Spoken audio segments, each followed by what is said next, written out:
Baik, Assalamualaikum warahmatullahi wabarakatuh. Perkenalkan, kami dari Kompak 10 yang anggota saya, Revi Marcelina dari kelas 1 TEB, Marijal dari kelas 1 TEB, kemudian Frankie dari kelas 1 TEA, dan yang terakhir Valencia dari kelas 1 TEA.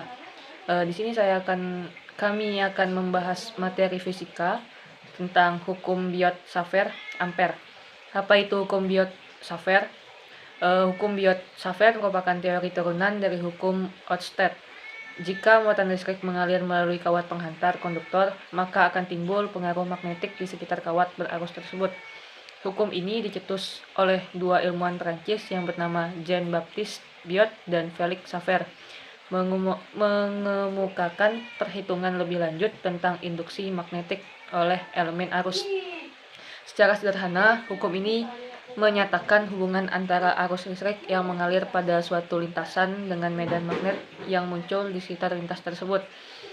Biot-Savart dalam eksperimennya menyatakan bahwa besar kuat medan magnet di suatu titik yang dipengaruhi oleh kuat penghantar dan dialiri arus listrik adalah berbanding lurus dengan kuat arus listrik, berbanding lurus dengan panjang kawat, berbanding lurus dengan kuadrat jarak antar titik ke kawat penghantar, kemudian berbanding lurus dengan sinus sudut apit antar arah arus dan garis hubungan antar titik ke kawat penghantar.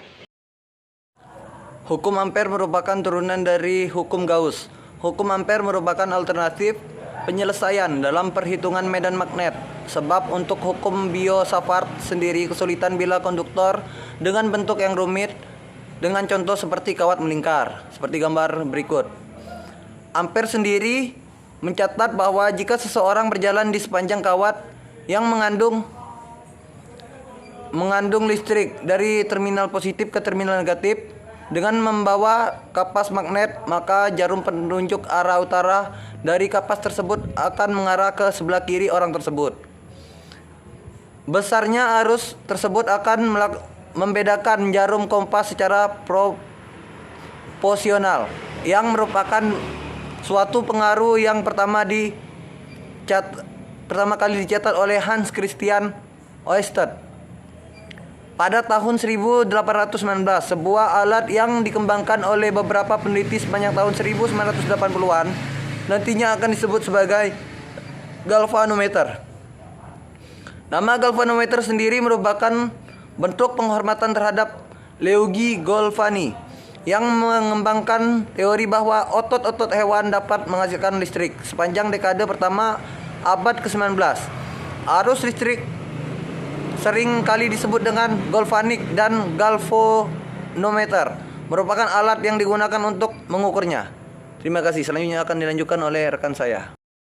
Untuk rumus hukum Ampere menggunakan rumus B dikali dl sama dengan permeabilitas kosong dikali sigma I.